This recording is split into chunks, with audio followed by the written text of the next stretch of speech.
Hi കൂട്ടുകാരെ, എല്ലാവർക്കും നമസ്കാരം. Grace of God under blog Jolly ബ്ലോഗിൻ്റെ ഒരു വീഡിയോ ആണ് നിങ്ങളോട് പറയാനായിട്ട് ആഗ്രഹിക്കുന്നത്.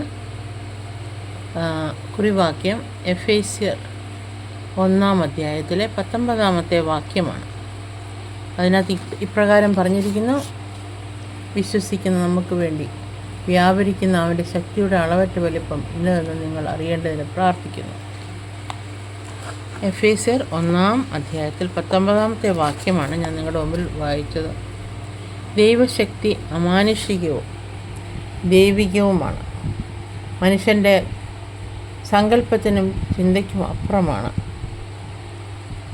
എന്താണ് ഈ ദൈവശക്തി? ദൈവശക്തി എന്ന് പറഞ്ഞാൽ എന്താണ്?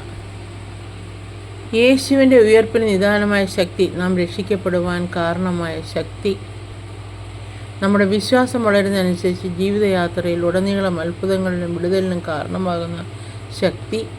യേശുവിൻ്റെ ഉയർപ്പ് ഭൂമിയിൽ ആർക്കും തടയാൻ കഴിഞ്ഞില്ല. കാവൽ ഭടന്മാർക്ക് പോലും തടയാൻ കഴിഞ്ഞില്ല. റോമ ഗവൺമെൻറ്റിൻ്റെ മുദ്ര ഒരു തടസ്സമായിരുന്നില്ല. ദൈവപ്രവൃത്തി തടയാൻ ആർക്കും കഴിയുകയില്ല. പരിശുദ്ധാത്മാവിൽ നമ്മുടെ ഉള്ളിൽ ക്രിയ ചെയ്യുമ്പോൾ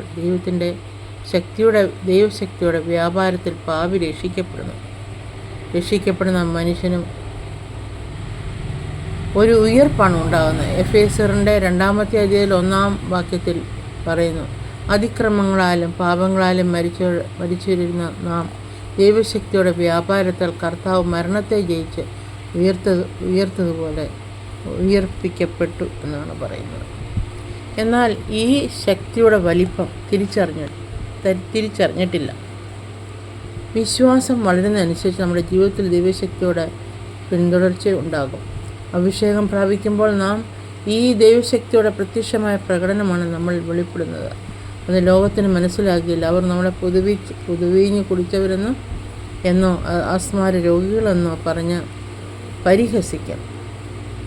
നമ്മുടെ വിശ്വാസം, നമ്മൾ വ്യാപരിക്കുന്ന ദൈവശക്തിയും പരസ്പരവുമാണ്. യഥാർത്ഥ ദൈവശക്തിയും നമ്മളിലേക്ക് പകരപ്പെടുന്ന ദൈവശക്തി ഒരേ അളവിലുള്ളതായിരിക്കുകയില്ല. 11 kV ലൈനിലൂടെ കടത്തിവിടുന്ന വൈദ്യുതി കണക്ഷൻ നമ്മുടെ വീടിന് കൊടുത്താൽ നമ്മുടെ വീട് കത്തിച്ചാമ്പലാവും. അതുപോലെ തന്നെ ദൈവത്തിൻ്റെ ശക്തി അതിലുള്ള അവസ്ഥയിൽ ഉൾക്കൊള്ളുവാൻ നമ്മുടെ മൺകൂടാരങ്ങൾക്ക് കഴിയുകയില്ല. വിശ്വാസം വർദ്ധിക്കും തോറും നമ്മുടെ ശേഷിയും വർദ്ധിക്കും. അങ്ങനെയാണ് നമുക്ക് മനസ്സിലാക്കാൻ പറ്റുന്നത്. പ്രശ്നങ്ങളുടെ വലിപ്പം കൂടുന്നതനുസരിച്ച് വിശ്വാസത്തിൽ ഉറപ്പിക്കുക. വിടുതലിന് തടസ്സമായിരിക്കുന്ന വിശ്വാസത്തിൻ്റെ കുറവാണ്. ഒരു ദൈവ പൈതലിന് വിശ്വാസം എത്രമാത്രം ഉണ്ടെന്ന് മനസ്സിലാക്കുന്നത് തൻ്റെ പ്രശ്നങ്ങളുടെയും പ്രതിസന്ധികളുടെയും മധ്യത്തിൽ എങ്ങനെ വിജയം കൈവരിക്കുന്നു എന്നുള്ളതാണ്. എന്നതിനെ ആശ്രയിച്ചാണ്. വിശ്വാസമില്ലെങ്കിൽ വിടുതലില്ല. വിശ്വസിച്ചാൽ നാം അത്ഭുതം കാണും.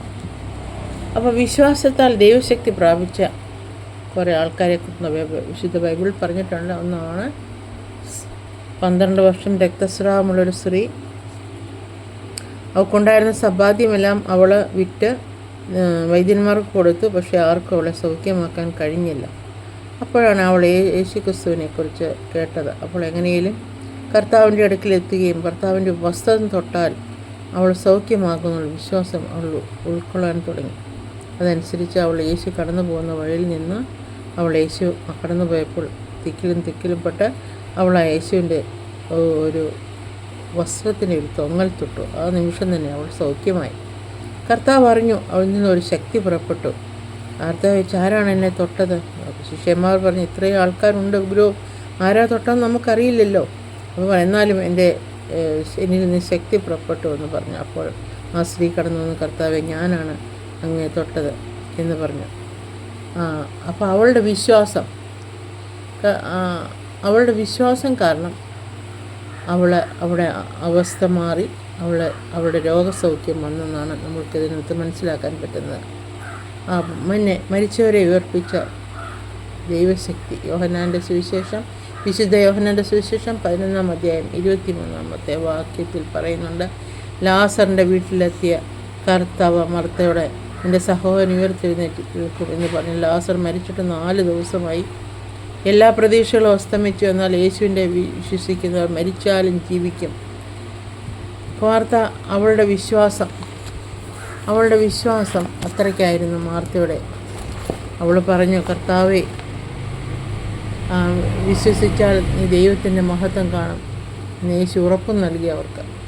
മാർത്തയും മറിയയും വിശ്വാസത്തിൻ്റെ പിൻബലത്താൽ യേശുവിൻ്റെ വാക്കുകളിലൂടെ ദൈവശക്തി വ്യാപരിച്ചു മരിച്ചവൻ പുറത്തു വന്നു. നമ്മുടെ പ്രിയപ്പെട്ടവരുടെ വിടുതലിന് നാം വിശ്വാസത്തെ ദൈവം പരിഗണിക്കും. ലോകത്തിൻ്റെ ദൃഷ്ടിയിൽ പ്രതീക്ഷകളെല്ലാം അസ്തമിച്ചാലും വിശ്വസിക്കുന്നവർക്കായി ദൈവശക്തി വ്യാപരിച്ച് വിടുതലുണ്ടാകും. യായിറോസിൻ്റെ മകൾ. വിശുദ്ധ മർക്കോസിൻ്റെ സുവിശേഷം 5-ാം അധ്യായത്തിൽ 36-ാമത്തെ വാക്യത്തിൽ നമ്മൾ വായിക്കുന്ന ഇങ്ങനെയാണ്: മരിച്ചപ്പോൾ ബാല എഴുന്നേൽക്ക എന്ന യേശുവിൻ്റെ വാക്കിന് അവൾ എഴുന്നേറ്റ് നടന്നു. യേശുവിൻ്റെ വാക്കുകൾ വ്യാപരിച്ച ദൈവശക്തിയും യായിറോസിൻ്റെ വിശ്വാസവും ഒന്നായി ചേർന്നപ്പോൾ അത്ഭുതം നടന്നു. അനേകർ യേശുവിനെ വിശ്വസിപ്പിക്കാൻ അതിന് മുഖാന്തരമായി. നിർജീവമായതിനെ ജീവിപ്പിക്കുന്ന ദൈവശക്തി റോമറിൻ്റെ അധ്യായത്തിൽ 4-ാം അധ്യായത്തിൽ 18-ാമത്തെ വാക്യത്തിലാണ്. ആശയ്ക്ക് വിരോധമായി ആശയോടെ വിശ്വസിച്ച അബ്രാഹാം ദൈവത്തിൽ നിന്ന് അനുഗ്രഹം പ്രാപിച്ച് ബഹുജാതികൾക്ക് പിതാവാകുമെന്ന് ദൈവം അബ്രാഹാമിനോട് പറഞ്ഞെങ്കിലും 100 വയസ്സുള്ള അബ്രാഹാം തൻ്റെ ശരീരം നിർജീവമായിരുന്നപ്പോഴും സാറായുടെ ഗർഭപാത്രം നിർജീവമായെന്നുള്ള യാഥാർത്ഥ്യം ഗ്രഹിച്ചിട്ടും വിശ്വാസത്തിൽ അദ്ദേഹം ക്ഷീണിതനായില്ല. ദൈവത്തിൻ്റെ വാഗ്ദത്തത്തിൽ സംശയിച്ചില്ല. വിശ്വാസത്തിൽ ശക്തിപ്പെട്ടു. ദൈവത്തിന് മഹത്വം കൊടുത്തു. ദൈവം പ്രവർത്തിക്കാൻ ശക്തനെന്ന് പൂർണ്ണമായി ഉറച്ചു. അവൻ്റെ വിശ്വാസം നീതിയായി കണക്കിട്ടു. നിർജീവ കോശങ്ങൾ ജീവൻ പ്രാപിച്ചു. ഇക്കാര്യം നമ്മെ വിചാരിച്ചും കൂടെ എഴുതിയിരിക്കുന്നതും ആത്മവിശ്വാസം നമുക്ക് കണക്കിട്ടതാകുന്നു. നമ്മുടെ നിർജീവാവസ്ഥ ഗ്രഹിക്കാൻ രോഗങ്ങൾ ബാധിച്ച് നിർജീവമായ അവയവങ്ങളെ ദൈവകരങ്ങൾ സമർപ്പിക്കാം. വിശ്വസിച്ചാൽ നിർജീവ അവയവങ്ങൾ പുനർജീവിക്കും. പുത്രോൽപാദന ശേഷി ലഭിക്കും. അത്ഭുതങ്ങൾ നടക്കും. എന്നാൽ നാം ചോദിക്കുന്നതിലും നനയ്ക്കുന്നതിലും അത്യന്തം പരമായി ചെയ്യുവാൻ നമ്മളിൽ വ്യാപരിക്കുന്ന ശക്തിയാൽ കഴിയുമെന്ന് സഭയിലും യേശുക്രിസ്തുവിലും എന്നേക്കും തലമുറയോട് മഹത്വം ഉണ്ടാകട്ടെ എന്ന് എഫേസ്യരുടെ പുസ്തകത്തിൽ 3-ാം അധ്യായത്തിൽ 20-21 വാക്യങ്ങൾ പറഞ്ഞിരിക്കുന്നു. നമ്മുടെ വിശ്വാസവും നമ്മുടെ വിഷയങ്ങളുടെ വിടുതലിനായി നമ്മിലേക്ക് വ്യാപരിക്കുന്ന ദൈവശക്തിയും അന്യോന്യം ബന്ധപ്പെട്ടിരിക്കുന്നു. വിശ്വാസം വർദ്ധിക്കുമ്പോൾ പകരപ്പെടുന്ന ദൈവശക്തിയുടെ അളവും വർദ്ധിക്കുന്നു. വിശ്വാസക്കുറവ് വിടുതലിനെ തടയുന്നു. വിശ്വസിച്ച ദൈവത്തിൽ രക്ഷ പ്രാപിക്കാം, ശക്തി പ്രാപിക്കാം. വിശ്വസിക്കുന്നവർക്കായി വ്യാപരിക്കുന്ന ദൈവശക്തി വലിപ്പം ഗ്രഹിക്കാം.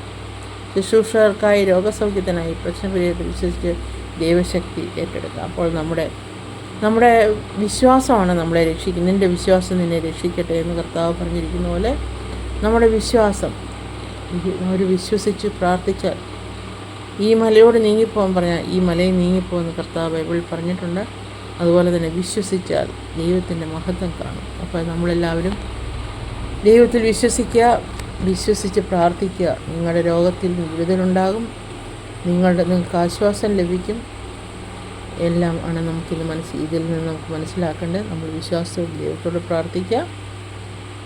വിടുതലിനായി ദൈവത്തോട് പ്രാർത്ഥിക്കുക.